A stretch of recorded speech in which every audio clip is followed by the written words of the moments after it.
ರಾಜಕುಮಾರಿಯರನ್ನು ರಥದಲ್ಲಿ ಕುಳ್ಳಿರಿಸಿಕೊಂಡಿದ್ದೇನೆ. ಹಸ್ತಿನಾವತಿಯ ಕರೆದುಕೊಂಡು ಹೋಗ್ತೇನೆ. ಭೀಷ್ಮ ಬಂದು ಕದ್ದು ಹೋದ ಎನ್ನುವಂತ ಆಕ್ಷೇಪ ಆಗಬಾರದು.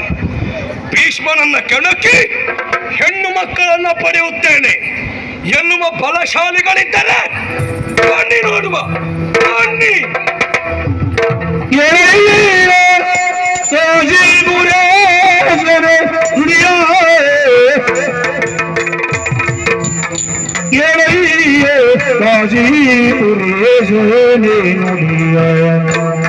ಮೂರ್ಲೋಕಗಳು ಭೀಷ್ಮಗಣಯಿಲ್ಲವಯ್ಯ, ಮೂರ್ಲೋಕಗಳು ಭೀಷ್ಮಗಣಯಿಲ್ಲವಯ್ಯ.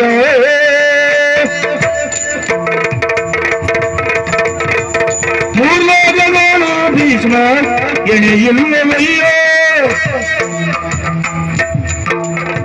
ಅಯ್ಯ ಪ್ರತಾಪ ಸೇನ, ಧರಣಿ ಬಾಲನೆ ಬಂದವ ಬೇರಾರಲ್ಲ, ಚಂದ್ರಕುಲ ವಂಶದ ಹೌದು ಅಧಿಪತಿಯನ್ನು